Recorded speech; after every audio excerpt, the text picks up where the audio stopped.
Hi everybody, Olá, pessoal. Hoje é terça-feira, 20 de janeiro de 2026, e nosso querido amigo, nosso irmão, nosso grande amigo, não vou dizer, o Coronel Larry Wilkerson, está aqui conosco. Bem-vindo de volta, Larry. here with us. Welcome back, Larry. Welcome to you. Bem-vindo e obrigado por estar no Irã e por ter vindo aqui. É incrível. It's amazing. Sabe, eu mal costumava participar da Press TV de vez em quando, mas faz muito tempo que eles não entram em contato comigo. Contacted me in a long time though. Yeah, yeah. I'm using their studio here. Sim, estou usando o estúdio deles aqui por causa da conexão. Como você sabe, a rede interna, o acesso à internet, está funcionando apenas internamente.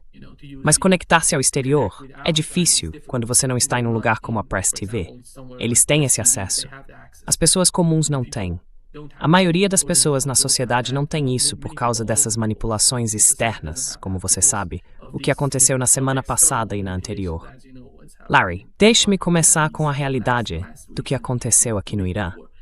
Porque eu estava no Irã e você estava nos Estados Unidos. Because I was in Iran, you were in the United States. We both were witnessing something big happening. Nós dois estávamos testemunhando algo grande acontecendo, talvez até uma guerra estourando entre os dois países, o que era uma grande preocupação para mim, porque não vejo nada de bom saindo de uma guerra entre os Estados Unidos e o Irã.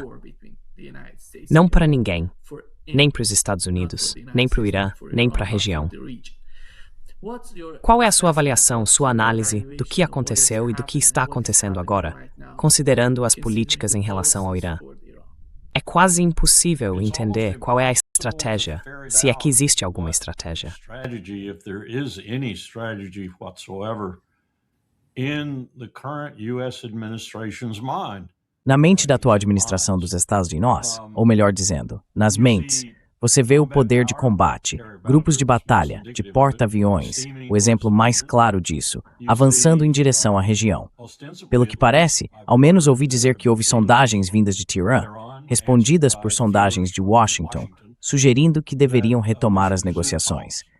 E isso é assustador, porque você sabe, o precedente que estabelecemos para esse tipo de coisa.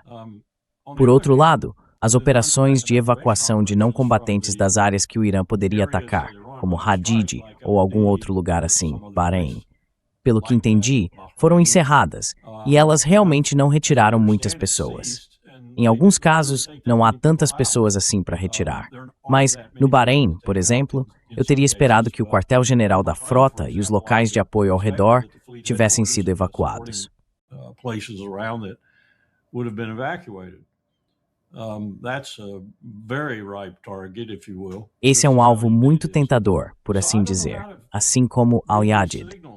Então não sei como interpretar esses sinais. Estamos apenas fazendo uma encenação em preparação para mais diálogo? Ou estamos deixando o diálogo completamente de lado? Ou estamos fazendo ambos, usando o diálogo, como fizemos antes, para induzir os iranianos a pensar que algo positivo vai acontecer, além de mais do mesmo? E então, vamos atacar. E então vem a pergunta, se atacarmos, como vamos atacar? Será algo que, na minha opinião, seria absolutamente ineficaz, além de talvez matar algumas pessoas e deixar muita gente realmente furiosa novamente. Ataques aéreos? É só isso que consigo imaginar que estaríamos trazendo à tona. E o que isso significa? Significa que o Irã tem uma decisão importante a tomar, porque os ataques aéreos não vão causar tanto dano, a menos que sejam contínuos por 7, 8, talvez 14 dias. Unless they're around the clock 7 or 8 or 14 days, and that means 3 carrier battle groups minimum. E isso significa 3 grupos de batalha de porta-aviões, no mínimo. Significa enviar esquadrões para os aeródromos já existentes na região. Eu não sei, Nima. Eu não sei como responder a sua pergunta. Parece um bando de crianças brincando. Na minha cabeça, eu não finjo saber o que Hegseth está pensando ou fazendo, e não finjo saber o que Trump está pensando ou fazendo agora, porque ele tem mudado de posição o tempo todo em relação ao Irã. Desde dizer que é uma pessoa que não gosta de guerras, até fazer o que fez antes com os B-2 e a diplomacia que estava em andamento no momento em que ele atacou. Talvez isso faça parte da estratégia dele. Manter os iranianos completamente desequilibrados, sem saber o que está por vir ou quando vai acontecer.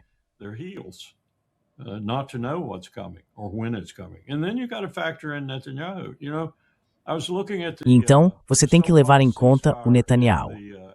Eu estava olhando para o chamado cessar-fogo e a fase experimental um outro dia, e eles mataram de 30 a 50 palestinos por dia.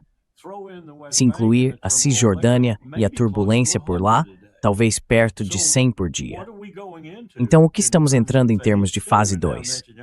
E agora o Netanyahu está dizendo que, por causa da cooperação da autoridade palestina na Cisjordânia, as coisas estão se acalmando um pouco. Eu também já não sei mais como interpretar essa situação.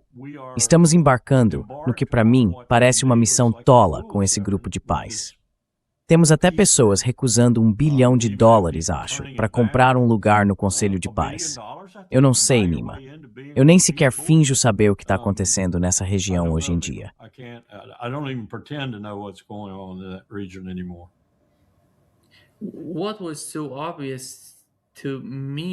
O que ficou tão evidente para mim aqui no Irã foi a forma como o governo Trump e as pessoas que comandavam tudo nos bastidores, quando se trata da mídia tradicional, da mídia alternativa, do X de tudo isso, estavam de alguma forma tentando promover o retorno do filho do antigo Shah do Irã como uma alternativa.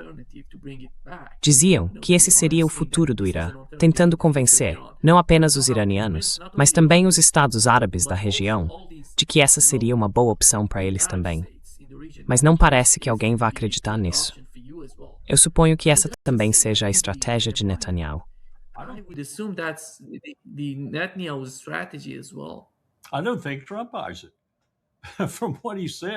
Eu não acho que Trump acredite nisso. Pelo que ele disse, também não acho que ele acredite nisso. Não acho que isso faça parte dos planos dele. Na verdade, acho que ele diria que isso é uma bobagem, que ele vai fazer algo, sabe, concreto.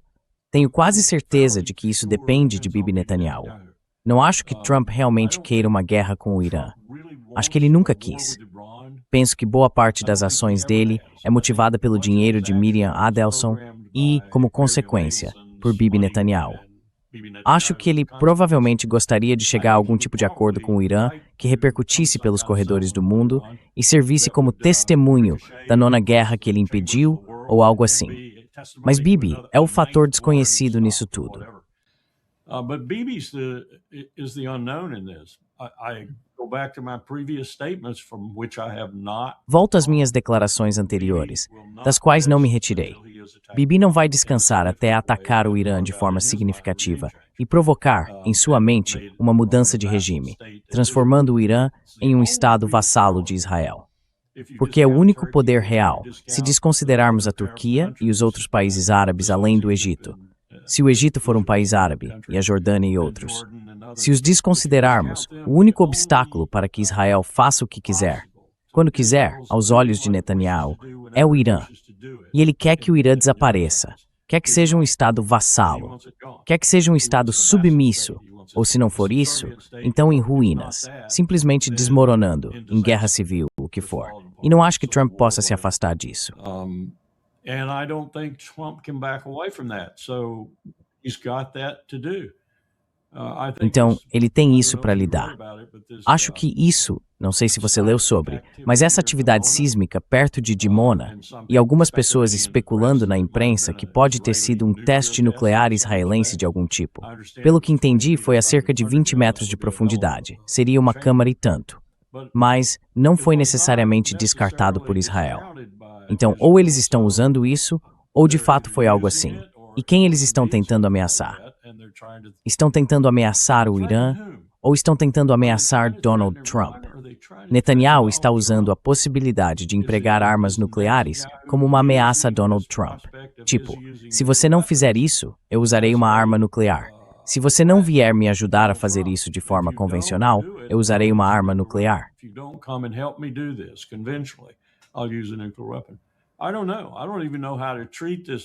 Eu não sei. Eu nem sei como lidar com essa história sobre o Negev, o que foi mesmo 2KT ou não 2KT, ou um 2 na escala Richter, ou seja lá qual evento sísmico no Negev. Foi um momento muito estranho, por assim dizer. Quero dizer, os israelenses estavam em Dimona, estavam fazendo coisas em Dimona, e de repente isso acontece. Eu não sei, mas eu não duvidaria do Netanyahu. Disseram-me que, anteriormente, o motivo pelo qual ele fez o Trump agir como agiu em relação aos locais de armas nucleares no Irã e outras coisas que fizemos, como ajudar Israel a realizar seus ataques aéreos, foi porque Netanyahu ameaçou usar uma arma nuclear se ele não o fizesse.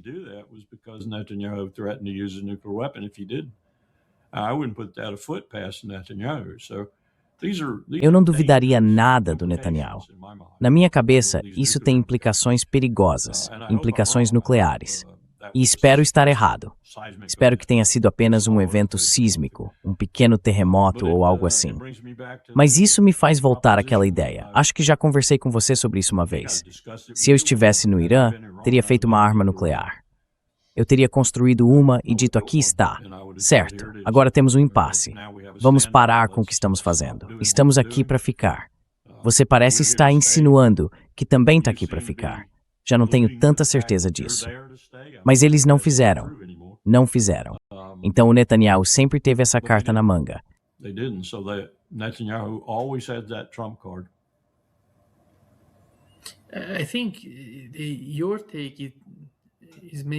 Acho que sua análise faz sentido para mim, porque Netanyahu realmente quer influenciar Donald Trump. Ele quer convencê-lo de que essa guerra seria um divisor de águas para os Estados Unidos. E não se trata apenas do que Netanyahu está tentando fazer militarmente, mas veja a forma como eles estão lidando com o filho do Shah do Irã. Estou acompanhando o que ele está fazendo. Não sei se você viu a entrevista dele na Fox News.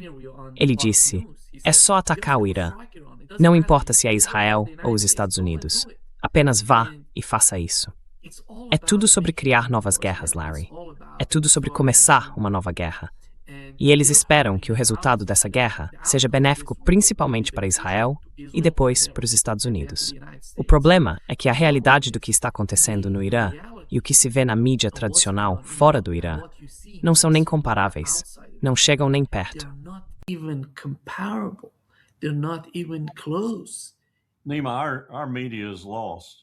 Nima, nossa mídia está perdida.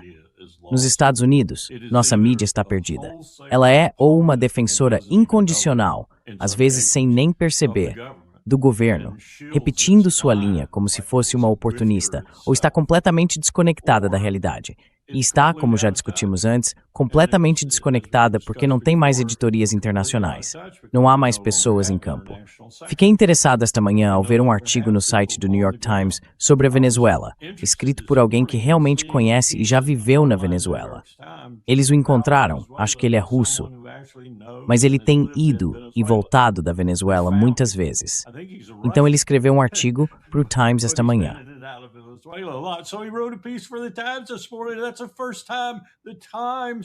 Essa é a primeira vez que o The Times, a Dama Cinzenta, o jornal com todas as notícias que merecem ser publicadas, disse algo coerente sobre a Venezuela, porque eles não têm ninguém no local. E isso é verdade para praticamente todas as fontes de mídia nos Estados Unidos. Então eles não sabem o que está acontecendo. O que fazem? Pegam as informações da CIA, do governo, de qualquer porta-voz que apareça, e lhes conte a história e publicam. Portanto, não temos uma mídia neste país. Não temos nada neste país, em termos de mídia, além do que você está fazendo agora, o que os podcasts e a mídia alternativa fazem. E é por isso que isso está ganhando força e tirando a audiência dessas pessoas, tanto da mídia visual quanto da impressa. Mas é algo terrível para uma democracia, supostamente uma democracia, que não tem jornais.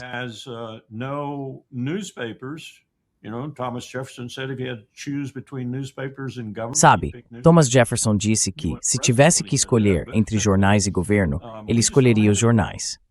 Ele não era presidente quando disse isso, mas hoje simplesmente não temos nada parecido. Então o povo americano está no escuro e acha que o que você acabou de escrever é o que os jornais daqui descrevem, e eles ainda estão falando sobre isso. O Irã está cambaleando, dizem. Foi pulverizado. Mas isso não é verdade. E você sabe disso. As pessoas no Irã sabem disso. As pessoas na região provavelmente sabem disso até certo ponto. Não sei quanta lavagem cerebral está acontecendo em Israel. Sei que Netanyahu é um profissional nisso, mas a situação não é real. Agora, vamos falar sobre Donald Trump. Donald Trump cobiça a Groenlândia. Ele cobiça o México. Ele cobiça o Canadá. He covets territory that abuts his own. Ele cobiça o território que faz fronteira com o dele. Ele não cobiça o Sudoeste Asiático. E não acho que isso seja uma proposição estúpida. Acho que é uma inteligente. O que eu quero no Sudoeste Asiático? E por que eu acreditaria que o Sudoeste Asiático me ameaça? Eu não acredito. Mas eu tenho essa mulher chamada Miriam, que está me dando um monte de dinheiro e vai me dar muito mais. Tenho outros bilionários sionistas me dando dinheiro e assim por diante, então tenho que agir como se me importasse. Se o Bibi quiser fazer algo por lá, tudo bem, vá em frente e faça. Se ele se meter em confusão, azar o dele. Isso tiraria do meu caminho. Eu realmente não acho que Trump queira uma guerra com o Irã. Se ele acabar tendo uma, se ele fizer parte de uma, será por causa do Bibi Netanyahu e de seus benfeitores, sabe? Por influência deles. Será a guerra deles. It'll be their prompting. It'll be their war.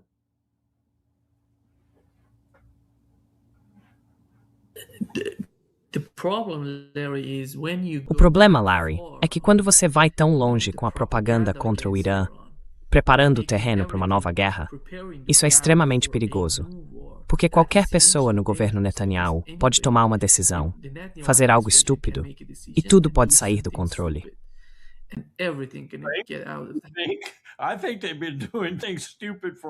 Acho que eles vêm fazendo coisas estúpidas há muito tempo. Talvez os israelenses, a maioria deles, ainda vejo as pesquisas me dizendo que a maior parte dos israelenses que ficaram em Israel, os israelenses judeus que ficaram em Israel, nem sequer fingem mais discordar e simplesmente concordam com o que ele está fazendo. Eles apoiam isso, 100%. Querem que ele termine, que acabe com cada último palestino, ou os envie para o Sudão, para a Somalilândia ou para onde for. Eles ainda estão totalmente do lado dele pelo que ele está fazendo. Não necessariamente gostam dele como pessoa, essas pesquisas são diferentes, mas estão no bolso dele pelo que ele está fazendo.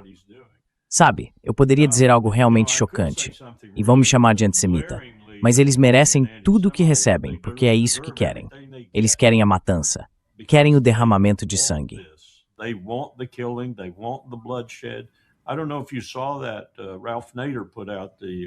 Não sei se você viu que o Ralph Nader divulgou o texto da Francesca Albanese. Há alguns pontos ali em que ela realmente se afasta da narrativa comum sobre Gaza. Mas o que mais se distancia, e sobre o qual o Ralph acha que ela está certa, é a alegação de 600 mil palestinos mortos, 75% deles mulheres e crianças. E sabe, os números do Ministério da Saúde do Hamas estão muito errados. Sempre achei que fosse algo em torno de 150 mil ou 200 mil. Essas pessoas vão ter túmulos no concreto, vão ser enterradas nele. Vão passar por cima disso na fase 2, fase 3, seja lá qual for, o que o Netanyahu parece completamente desinteressado em evitar.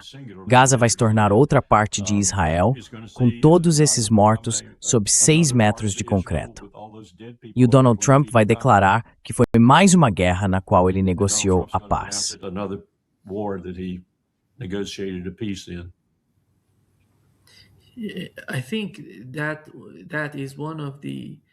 Acho que essa é uma das maneiras de entender o que está acontecendo. Você sabe, a propaganda, o que está acontecendo entre os Estados Unidos e o Irã, entre o Irã e Israel, e agora com o Irã e todos esses estados árabes junto com a Turquia, de alguma forma envolvida. A Turquia, como você sabe, está lidando com enormes problemas e dificuldades na Síria, com esses combatentes do ISIS sendo libertados das prisões. Isso está desestabilizando enormemente toda a região. Esse tipo de atividade que está ocorrendo. Hoje, Erdogan disse, estamos apoiando nossos irmãos e irmãs no Irã contra essa sedição apoiada por Israel. Sabemos que há uma diferença entre o Irã e a Turquia quando se trata da situação em Gaza. Mas a Turquia, por outro lado, entende a situação, as dificuldades que enfrenta na Síria. É uma região muito complicada, Larry, por causa da Síria. A Síria se tornou, na minha opinião, a bomba nuclear da região, afinal.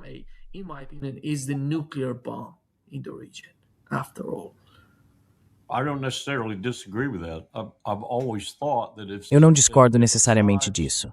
Sempre achei que se qualquer um dos Assads, o pai ou o filho, tivesse sua mão retirada da Síria, nós nos arrependeríamos.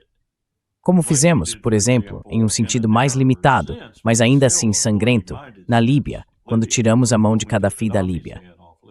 Não importa o que se pensasse de qualquer um dos Assads, e ambos eram homens sanguinários, eles mantinham um nível razoável de controle em um território que poderia ser, e é, geograficamente falando, uma região muito, muito perigosa. E agora estamos vendo isso. Estamos vendo essas mãos terem sido retiradas, a euforia entre os sírios, um retorno da diáspora, por assim dizer, de volta à Síria. E agora estamos vendo-os partirem novamente porque o país se tornou tão perigoso.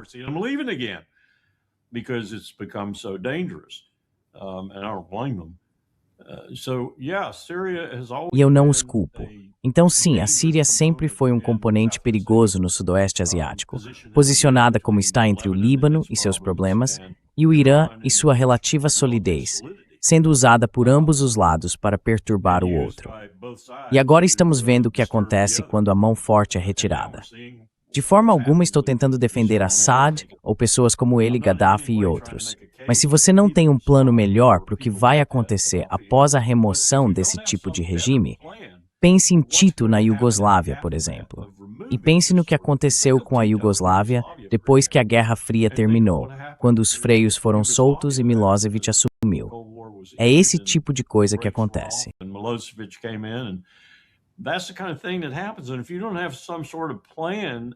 E se você não tiver algum tipo de plano enquanto avança, algum tipo de estratégia para lidar com isso, então por que você está aí se metendo nisso, como nós fazemos o tempo todo, 24 horas por dia, 7 dias por semana? Mas você pode falar até ficar roxo com o pessoal da CIA, do Departamento de Estado e de outros lugares sobre esse tipo de coisa e não vai chegar a lugar nenhum. Isso ainda não acabou, com certeza. A situação da Síria não está resolvida e não é um momento de euforia, paz e tempos maravilhosos. E a situação do Irã, aqui está o verdadeiro ponto para mim. O Irã é o país mais estável da região. É o país mais estável da região.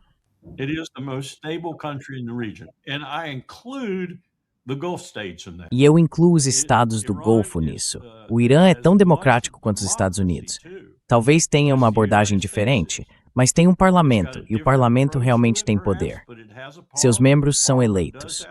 Possui tantos componentes de democracia quanto os Estados Unidos. Então é absurdo chamá-lo de um estado burocrático, no sentido de que não há democracia, e tudo é imposto. Então aqui você tem 90 milhões de pessoas em um estado estável, com um governo que funciona razoavelmente bem e que possui muitos elementos democráticos, e você está tentando derrubá-lo.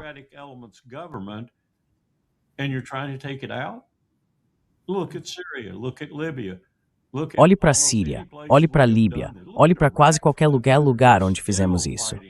Olhe para o Iraque, aliás. Eles ainda estão lutando para se reorganizar. Por que você iria querer seguir em frente e ter uma guerra com o Irã? É um absurdo. É um absurdo. E eu realmente acho que Trump percebe isso. Eu sei que estou dando a ele um crédito que outros não querem dar agora. Uma multidão de pessoas não quer dar esse crédito, mas não acho que ele queira uma guerra com o Irã. Acho que é o Bibi que quer uma guerra com o Irã. E acho que Trump tem influenciadores com dinheiro, que o mantém colado ao Bibi. Acho que ele preferiria não estar.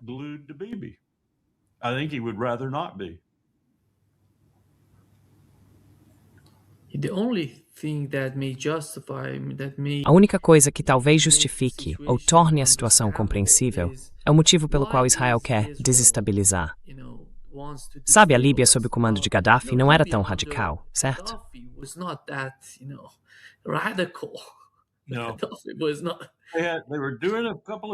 Eles estavam fazendo algumas coisas que realmente incomodavam Condoleezza Rice, secretária de Estado na época, e algumas outras pessoas, entre elas o discurso de Gaddafi sobre não o petróleo leve e doce, não o melhor petróleo do mundo, não a União Africana que ele planejava criar para enfrentar a União Europeia, mas sim o negócio do ouro e o uso de seu poder com aquele ouro para desdolarizar e começar pela África.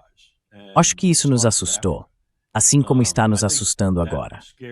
E eu entendo, por uma conversa que tive ontem com um indivíduo que acredito estar em posição de saber, que Lou estava novamente envolvido no movimento de desdolarização com os BRICS.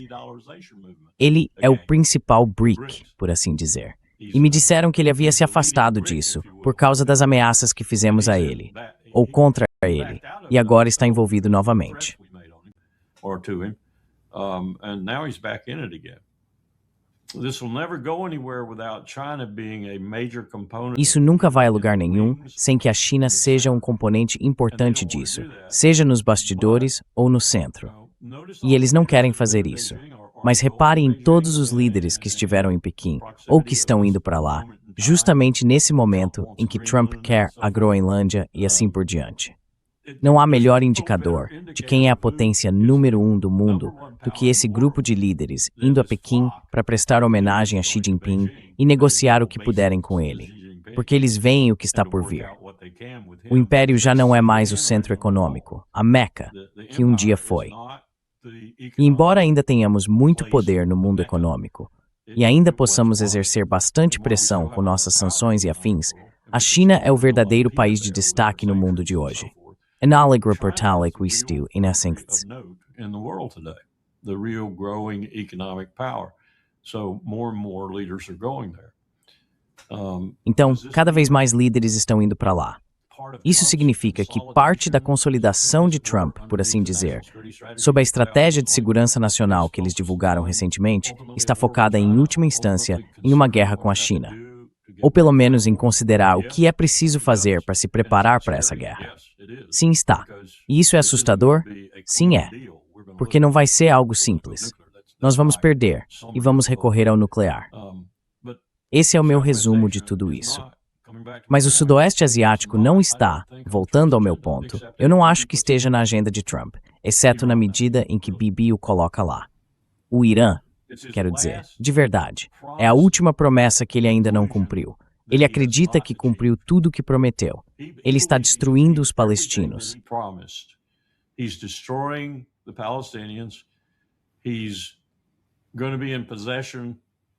Ele vai estar, para todos os efeitos práticos, no controle de Gaza, e de uma forma que ele acredita poder administrar. Ele vai ter a Cisjordânia, vai ter uma parte significativa da Síria, e pode, nesse caos, ampliar essa parte em nome de, você sabe, manter a Síria em paz. Ele vai torná-la menos pacífica. Ele está conseguindo tudo o que quer, ele acha. A última e definitiva coisa que ele precisa obter antes de sair, e aliás, provavelmente, para se preservar pessoal e politicamente, é o Irã. Mas ele não pode fazer isso. Acho que ele está ciente disso, a não ser com armas nucleares, e não tenho certeza do que isso significaria para Israel, mas ele não pode fazer isso sem os Estados Unidos. E, portanto, ainda que a contragosto, Trump vai ter que se envolver nisso. Larry, toda vez que Netanyahu fala sobre o inimigo de Israel, ele diz que o Islã radical é o inimigo de Israel. Mas veja, na Líbia e na Síria, eles estão substituindo os governos por grupos radicais. Em sua maioria, os grupos mais extremos que se pode encontrar atualmente na Síria. E uma pergunta vem à mente. Existe algum acordo secreto entre Netanyahu e esses grupos? Netanyahu está de alguma forma criando ou apoiando-os? Quais são os laços entre Israel e essas pessoas que fazem Israel preferi-las em vez de ter um governo responsável, que queira todas essas diferentes etnias vivendo juntas na cidade? Por exemplo, na Síria, sabemos como eram as condições antes da queda de Assad. Havia cristãos, muçulmanos, drusos, todos vivendo juntos. E agora vemos uma situação desesperadora na Síria. Na Líbia também é a mesma coisa.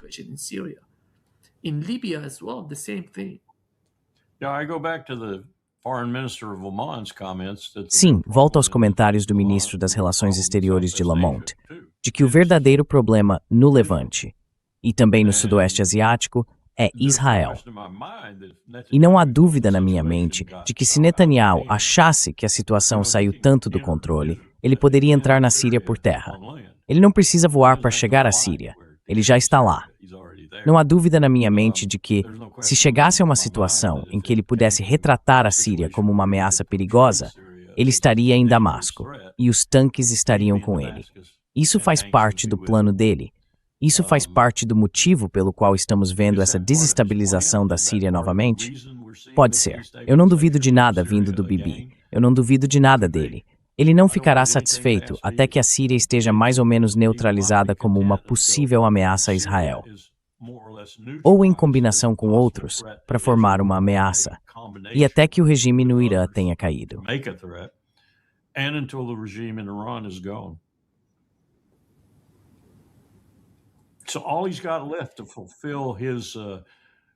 Então, tudo o que lhe resta para cumprir sua agenda de vida, por assim dizer. A pergunta que me faço o tempo todo é: como ele passou da posição em que Israel estava?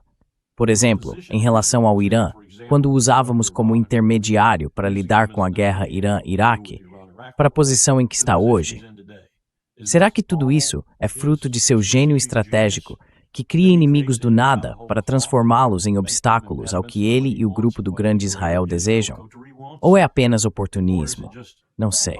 Mas eu diria que é tanto uma criação dele quanto oportunismo, se não mais o primeiro. Ele criou o Sudoeste Asiático como ele existe agora. Ele criou o Levante como ele existe agora.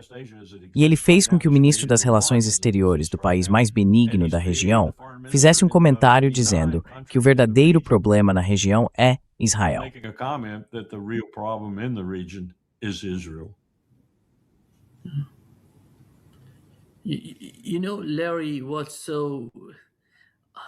Sabe, Larry, é inacreditável quando você olha para isso.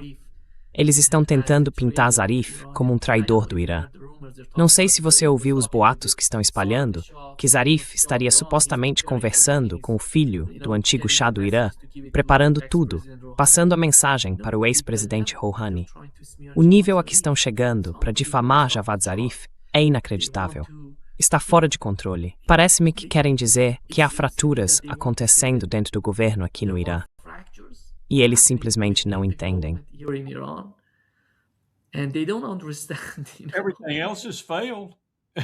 Tudo o resto falhou. Tudo o resto falhou. Pelo que entendo, o Irã está prendendo muitas dessas pessoas que provavelmente levaram 10, talvez 20, talvez 30 anos para serem desenvolvidas e colocadas no Irã. E eles prenderam a maioria delas, se não praticamente todas.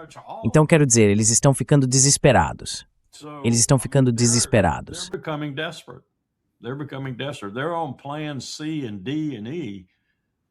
Eles estão nos planos C, D e E. Larry, houve uma reunião. Os Estados Unidos, sob o governo Trump, não se importam muito com o Conselho de Segurança da ONU, e eles realizaram uma sessão focada no Irã e no que está acontecendo lá. O governo Trump convidou duas dessas figuras da oposição que vivem nos Estados Unidos. Elas estão fora do Irã há mais de 20 anos, ao que parece, e estão tentando dizer que sabem o que está acontecendo dentro da sociedade iraniana. E Mike Waltz, de alguma forma, estava condenando a situação.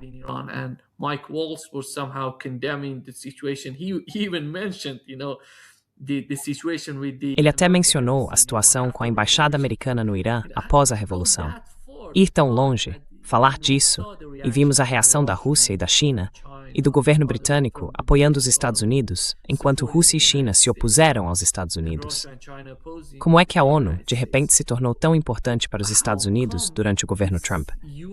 Eles não se importam com a ONU, mas quando se trata do Irã, de repente vamos à ONU, vamos condenar o Irã.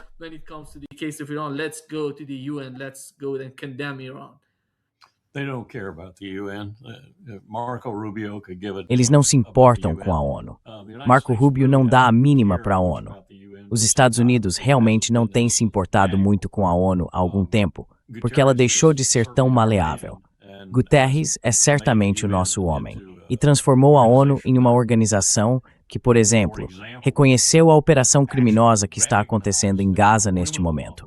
Reconheceu e colocou um selo de resolução do Conselho de Segurança da ONU sobre isso. Mas eles não se importam com a ONU. Eles a usam para atacar pessoas e discutir com os russos e os chineses. É isso que ela realmente é agora. O interessante nisso é que se você conhece algo sobre a história da ONU e os debates que ocorrem lá, esses são provavelmente alguns dos debates mais incisivos e eficazes em termos de argumentação que eu já ouvi.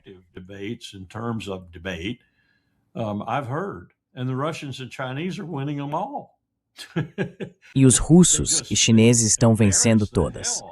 Eles simplesmente deixam envergonhado qualquer um que entenda o que está sendo discutido no Conselho de Segurança ou nos bastidores, porque os russos e os chineses estão certos. E eles estão abordando a questão, especialmente os chineses, mas os russos de vez em quando também, a partir da concepção original do que a ONU deveria fazer. Então eles assumiram a posição que, pelo menos de tempos em tempos, os Estados Unidos costumavam ocupar, a de nós criamos vocês e somos seus melhores amigos. Agora, você vê a China e a Rússia sendo os melhores amigos da ONU. É uma questão de conveniência, uma questão dos argumentos apresentados em apoio a eles.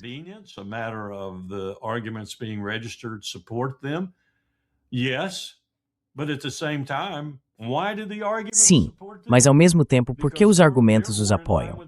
Porque eles estão mais alinhados com a Carta do que os Estados Unidos. Os Estados Unidos bem que poderiam pegar a Carta da ONU e pisoteá-la. É como? Groenlândia? Não, não preciso dela. Ah, espera, preciso sim. Pense em Kofi Annan por um momento, por exemplo. Volto a falar dele porque eu o conhecia razoavelmente bem. Pense em Kofi Annan e no que ele estaria dizendo agora sobre as declarações de Trump a respeito da Groenlândia, ou sobre a situação na Venezuela e o que fizemos lá. Quero dizer, ele foi o homem que chamou a invasão do Iraque em 2003 de guerra ilegal. Pelo menos, ele teve coragem nesse sentido. At least he had some cojones in that regard. The UN's feckless now. Feckless, but they are a place that is a ONU é ineficaz agora. Ineficaz. Mas ainda é um lugar que, como eu disse, mostra que o outro lado tem os argumentos agora, e esses argumentos estão alinhados com o que a ONU deveria representar. Veja a Venezuela, por exemplo. É uma guerra ilegal. É uma guerra ilegal. Quero dizer, o Kofi ficaria louco com isso. Guerra? É uma guerra? Bem, você usa força militar e mata pessoas. E o Trump continuava falando sobre isso.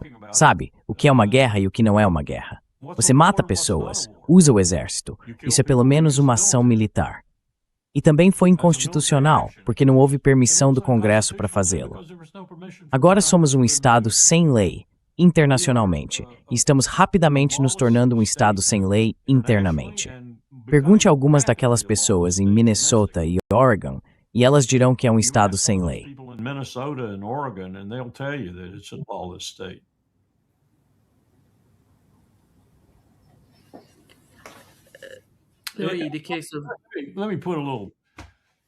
Deixe-me colocar desta forma. Se eu fosse descrever o que está acontecendo agora, eu voltaria à Estratégia de Segurança Nacional de 2002, que emitimos no primeiro governo de George W. Bush, e citaria algumas das coisas que estão lá. O que estávamos dizendo, junto com os escritores neoconservadores, era que o fim da Guerra Fria veio e passou, e não estávamos interessados em cordialidade, cooperação ou colaboração. O que nos interessava era criar um mundo obesiano e nos sentar no topo dele. É isso que temos feito, criando esse mundo. Então Trump apareceu e foi o mágico supremo em dar vida a ele, por assim dizer. Magician in creating that, if you will. How else do you explain statements? Como mais você explicaria declarações que fazem sentido, Nima? Elas fazem sentido de um ponto de vista obesiano. Eu quero a Groenlândia. E ele coloca seu embaixador na Dinamarca, o bilionário que deu uma fortuna para a campanha de Trump e disse que quer a Groenlândia. Ele colocou esse homem na Dinamarca como nosso embaixador. O mundo obesiano está sendo concretizado sob o segundo mandato de Donald Trump, e nós vamos tentar nos colocar no topo dele. E Pete Hegseth é o responsável por estar no topo disso. É aí que estamos. Qualquer um que pense que somos os Estados Unidos que existiam em 1991, 1992, está muito enganado. Somos um país diferente. We are a different country.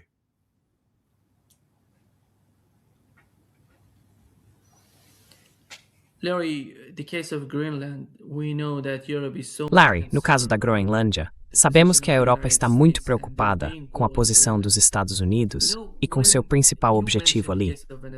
Você sabe, quando mencionou a Venezuela, o presidente venezuelano Maduro estava disposto a cooperar, a fazer um acordo com os Estados Unidos, o que quer que eles quisessem fazer. Ele disse: estou preparado para isso. Mas o governo Trump decidiu sequestrá-lo. Então tivemos o vice-presidente assumindo o poder, tornando-se o presidente da Venezuela. E você não vê nada disso, nenhuma mudança drástica na Venezuela. Afinal, nem no governo, nem muito na sociedade também. not in the government, not that much in the society. I would say that the society becoming more, chavista. Eu diria que a sociedade está se tornando mais chavista, se é que podemos dizer assim. Mas quando se trata da Groenlândia, a Dinamarca está dizendo: estamos preparados para cooperar. O que é isso? E a Europa está pronta para cooperar com os Estados Unidos como um todo. Até mesmo Macron. Não sei se você viu as mensagens que Macron enviou a Donald Trump, dizendo no caso do Irã: estamos todos prontos para atacar o Irã, mas vamos falar sobre a Venezuela. Vamos ignorar esse caso. Vamos falar sobre a Groenlândia e, de alguma forma, cooperar, criar uma nova posição sobre a Groenlândia por parte dos Estados Unidos. Como você vê tudo isso? E como você enxerga a Europa nesse caso? Do you find Europe in this case? In this Hobbesian world that I just described briefly, Neste mundo obesiano que acabei de descrever brevemente, não haverá alianças. Nenhuma. Você quer se livrar da aliança da OTAN? A Ucrânia ainda não fez isso bem o suficiente. Vamos fazer com a Groenlândia. Isso acaba com a aliança da OTAN. Isso a despedaça. Eles não saberão o que fazer. Estão anunciando agora, desde o comandante naval da Groenlândia até Macron e o resto deles, dizendo que colocarão forças na Groenlândia e a defenderão. Eles não farão nada disso. A OTAN chegará ao fim. Uma morte rápida e sangrenta, por assim dizer. É isso que estamos fazendo. É isso que Trump está fazendo. Eu não queria admitir isso para mim mesmo, em termos de quão dramática foi a mudança entre George W. Bush, Bill Clinton e depois toda a linha de presidentes até o atual.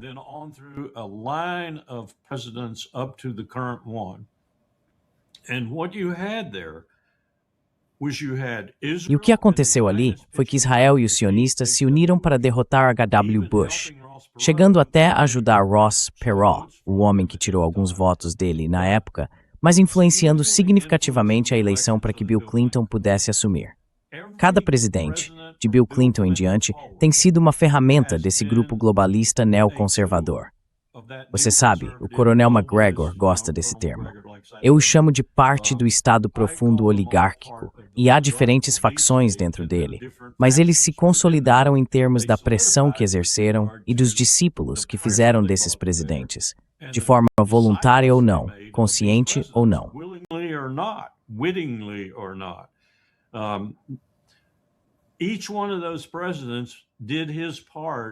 Cada um desses presidentes fez sua parte em criar não apenas um ambiente obesiano doméstico. O Patriot Act foi o primeiro passo, por assim dizer, nesse sentido, mas também em criar o mundo obesiano que Donald Trump herdaria, por assim dizer, e do qual se tornaria o arquiteto supremo. Então agora todas as restrições caíram. Tudo o que você puder fazer, e basicamente o que isso significa é, e Mearsheimer está certo nisso, tudo o que você puder fazer para aumentar o seu próprio poder é bom. Tudo o que você puder fazer para diminuir o poder de seus inimigos potenciais, ou até mesmo de seus aliados, pense em termos econômicos, é bom. E tudo o que você fizer que aumente o poder de seus inimigos potenciais é ruim. Então você precisa lidar com isso por outro lado. E faz isso, sabe? Fazendo viagens periódicas, falando sobre tarifas e coisas do tipo.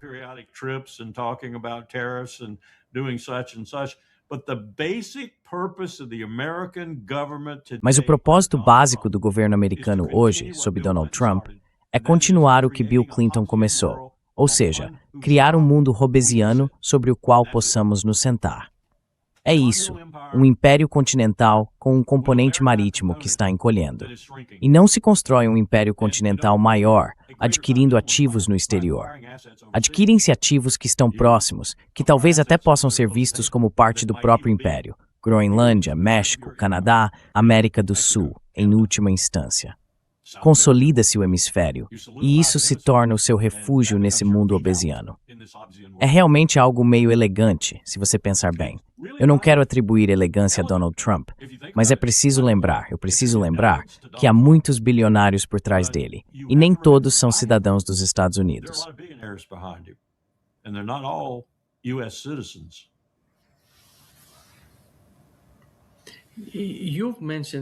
Você mencionou outra coisa antes de entrarmos no ar.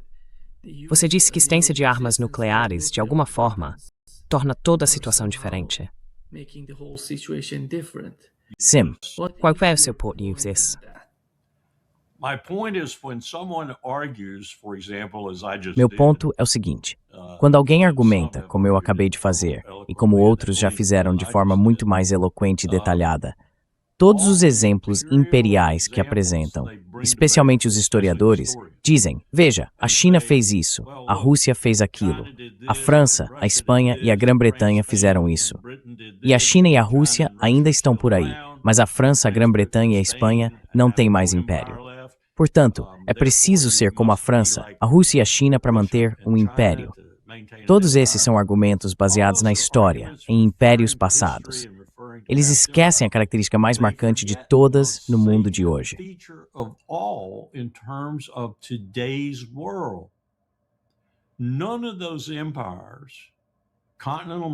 Nenhum desses impérios, continental, marítimo ou uma combinação dos dois, tinha armas nucleares. Nenhum deles. Nós temos. E se você quiser dizer que a China está construindo um império, está mesmo. E a Rússia tem um império. É bem menor do que era durante a Guerra Fria, mas ainda é um império. Ela também tem. A Índia tem um império, o Paquistão tem um império, não exatamente pela definição do termo, mas eles têm armas nucleares. Existem armas nucleares no mundo. Existem, pessoal, tudo. Esse mundo hobbesiano Nima pode ser uma estratégia sólida se for bem implementada, mas é extremamente tênis para a palma de bola. Because of nuclear weapons. On the one hand, you have that. Por um lado, temos aquela espada existencial de Damocles pendendo sobre todos nós. Ao mesmo tempo, há a força, por assim dizer, da crise climática, que realmente nos convoca a colaborar. Ela exige algum tipo de condomínio, por assim dizer. Não um mundo multipolar, nem mesmo um mundo multinodal, exceto na medida em que esses nós possam ser usados para enfrentar o que talvez seja a crise definitiva da humanidade neste planeta, a crise climática, que piora a cada dia. I just read the latest report the CSWG did. It's getting worse every day. The oceans are getting hotter. Está piorando a cada dia. Os oceanos estão ficando mais quentes. Estamos tendo mais catástrofes que custam bilhões de dólares e assim por diante. Então há essas duas coisas coexistindo agora: armas nucleares e essa tentativa de construir um mundo obesiano e colocar o império no topo dele, ao mesmo tempo em que existe uma necessidade urgente e desesperada de colaboração, especialmente entre potências equivalentes ou quase equivalentes, para amenizar e, com sorte, eventualmente derrotar o que há por vir em termos de um planeta inabitável. Não que isso nunca tenha acontecido antes. Quero dizer, o registro geológico é bem claro quanto a isso. Nós é que não sabemos disso.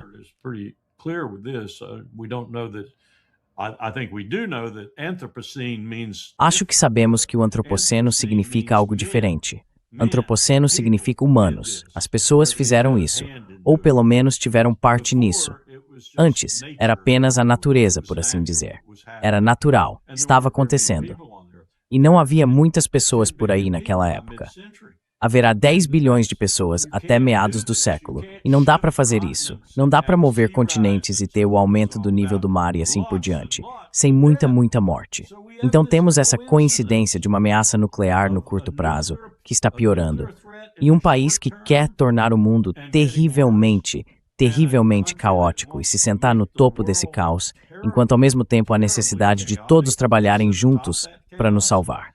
And the need for everyone to work together to save us all occurring roughly in the same time period. Tudo acontecendo mais ou menos no mesmo período. Donald Trump não era algo que se pedia. Este mundo caótico não era algo que se pedia. O oposto exato é o que se pede, se quisermos continuar a existir como espécie. O planeta ainda estará aqui por mais 4 ou 5 bilhões de anos até se queimar no Sol. Mas nós não estaremos, ou estaremos aqui de forma muito reduzida, como estávamos, digamos, há 1000 anos, na Idade das Trevas novamente. Então, é um momento e tanto para estar vivo, quando você percebe que estas são duas das crises mais incríveis que a raça humana já enfrentou, e que talvez não as enfrente com sucesso. Nenhuma delas. And that it may not face them successfully. Either of them.